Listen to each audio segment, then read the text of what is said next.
नव भारत साक्षरता कार्यक्रम हा देशव्यापी केंद्र शासन पुरस्कृत कार्यक्रम सुरू करण्यात आलेला आहे। हा कुठल्या तालुक्यासाठी नाही किंवा कुठल्या गावासाठी नाही, पूर्ण देशभरासाठी हा कार्यक्रम आहे। आणि या देशव्यापी कार्यक्रमामध्ये राज्यस्तरावर सुद्धा संचालक मंडळ आहे। सन्माननीय संचालक डॉक्टर महेश पालकर सर हे या नवभारत साक्षर कार्यक्रमाचे समन्वयक आहेत। त्याचबरोबर जिल्हा स्तरावर सुद्धा या कार्यक्रमासाठी स्वतंत्र शिक्षणाधिकारी आहेत, सन्माननीय पंचगले साहेब।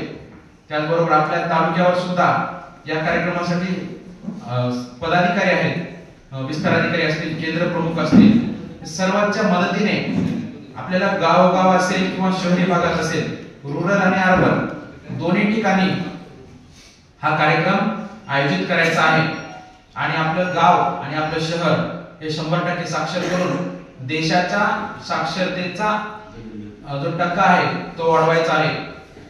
या कार्यक्रमासाठी जागतिक स्तरावर सुद्धा आपल्याला फंडिंग आहे, जेणेकरून जगामध्ये आपल्या भारताचे जे असाक्षरतेचं प्रमाण आहे ते वाढलं पाहिजे आणि 100% 2027 पर्यंत आपल्याला ते करायचं आहे।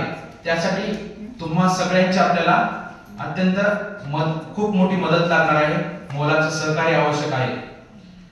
म्हणजे काम करत असताना आपण सर्वजण विविध विभागाचं काम करतो, ते आपल्याला बर्डन वाटतं, परंतु हे आपल्या शिक्षणाचं काम आहे, हे आपलं रुटीनचं काम आहे।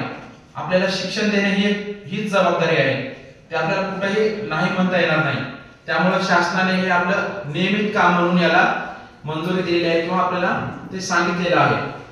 त्यामुळे आपण सुद्धा गेल्या वर्षी आपल्या अंबाजोगाई तालुक्यामधून 1300 असाक्षरांची परीक्षा घेतली आणि चालू वर्षी 1774 एवढी असाक्षर परीक्षा देणार आहेत।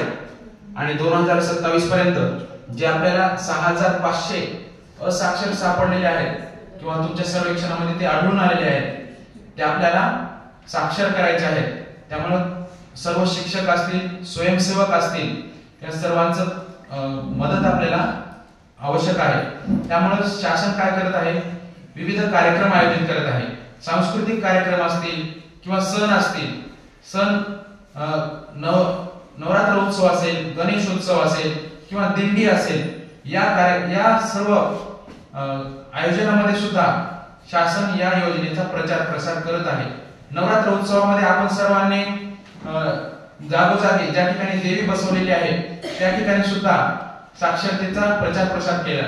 गणेश उत्सवामध्ये सुद्धा आपण साक्षरतेचा प्रचार प्रसार केला आणि आम्ही सुद्धा अधिकारी मंडळी बऱ्याच गावामध्ये गेलो आणि ते सुद्धा आम्ही तिथे सुद्धा सहभाग घेतला। त्याचबरोबर मी स्वतः आळंदी ते पंढरपूर पायी वारीमध्ये साक्षर भारत योजनेचा प्रचार प्रसार केलेला आहे। या प्रचार प्रसाराची दखल सन्माननीय डॉक्टर महेश पालकर सर यांनी घेऊन पुण्यामध्ये माझा सत्कार ठेवला। माझ्याबरोबर 20 शिक्षकांची एक त्यांनी समिती पायीवारीमध्ये आम्ही होतो 20 शिक्षकांचा त्या ठिकाणी योजना विभाग पुणे येथे सत्कार केला।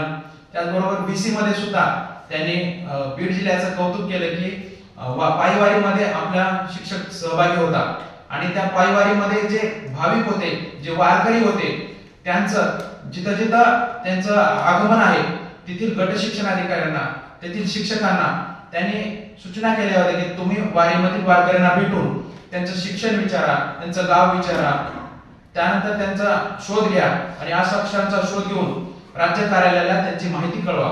आणि राज्य कार्यालयाने जिल्हा कार्यालयाला ती माहिती कळवली आणि जिथं जिथं असाक्षर सापडले तिथं तिथं ते माहिती पुरवून तालुका कार्यालयातून त्यांचा शोध घेऊन आज आपण त्यांची सुद्धा नोंद आपल्या मार्फत या ठिकाणी घेतलेली आहे, जेणेकरून एकही संधी त्यांनी सोडली नाही।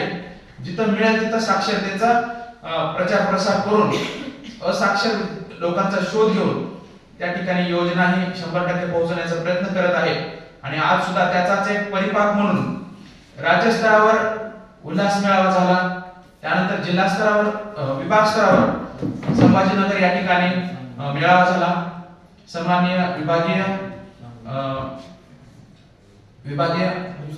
उपसंचालक सन्माननीय साबळे साहेब यांच्या मार्गदर्शनाखाली नुकताच विभागस्तरीय मेळावा पार पडला। त्यासाठी सन्माननीय नांदुरकर साहेब विभागावर गेले होते त्याचबरोबर जिल्हा स्तरावर सुद्धा 5 तारखेला जिल्हास्तरीय मेळावा या ठिकाणी संपन्न झाला आणि प्रत्येक तालुक्यातून आम्ही साहित्य घेऊन त्या ठिकाणी प्रदर्शन मांडण्यासाठी गेलो होतो। आपले सन्माननीय सीओ साहेब, कलेक्टर साहेब, त्याचबरोबर तिन्ही शिक्षण अधिकारी त्या ठिकाणी उपस्थित होते आणि त्यांचं सुद्धा मार्गदर्शन त्या ठिकाणी आम्हाला लाभलं। ज्यांनी उत्कृष्ट काम केले, ज्यांनी वेगवेगळ्या ऍक्टिव्हिटी मध्ये सहभाग घेतला आणि या योजनेचा प्रचार प्रसार केला, त्यांचा त्या ठिकाणी सत्कार झाला आणि आपल्या अंबाजोगाई तालुक्यात सुद्धा माझा आणि नांदुरकर साहेबांचा त्या ठिकाणी सत्कार झाला आणि आपल्याला हाच कार्यक्रम तालुका स्तरावर घेण्यासाठी मार्गदर्शन करण्यात आलं आणि त्याचाच परिपाक म्हणून आज या ठिकाणी तालुका स्तरावर आपण उल्हास नवभारत साक्षरता कार्यक्रमाचा मेळावा घेत आहोत, जेणेकरून या योजनेतून कोणीही वंचित राहू नये। आपल्या गावामध्ये अजून सुद्धा अनेक असाक्षर आहेत। आताच आपण एक 10 वर्षामध्ये थोडस साक्षरतेचं प्रमाण कमी आहे। 100% आपण शिक्षण देत आहोत। वयोगट 14 पर्यंत सक्तीचं शिक्षण आहेच, त्याचबरोबर या सक्तीच्या शिक्षणामधून सुद्धा जे वंचित राहत आहेत त्यांना आपण या योजनेमार्फत शिक्षण देत आहोत। आपण सुद्धा नोकरी करत असताना आपले शिक्षणाची उणीव जर जाणवली तर आपण ओपन युनिव्हर्सिटी मधून शिकतो, तर त्यांना का शिक्षणाची संधी मिळू नये? ज्यांनी मध्ये शिक्षण सोडलं किंवा त्यांना शिक्षणाची कुठलाच गंध मिळाला नाही, तर शासनाने त्यांच्या सुविधासाठी सुद्धा ओपन स्कूल या ठिकाणी आयोजित केलेले आहेत, जेणेकरून त्यांना सुद्धा शिक्षणाच्या प्रवाहात येता यावं।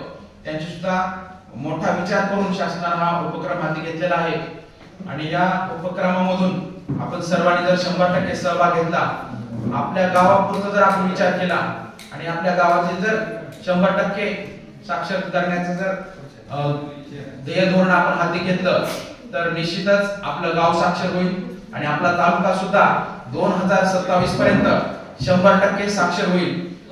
तर या ठिकाणी आपण काही शाळांना किंवा गावांना टास्क दिला होता, जे गाव अगोदर साक्षर होईल त्या गावाचा सन्मान, त्या गावातील मुख्याध्यापकाचा सन्मान आपल्याला कलेक्टर साहेबांच्या हस्ते करायचा होता।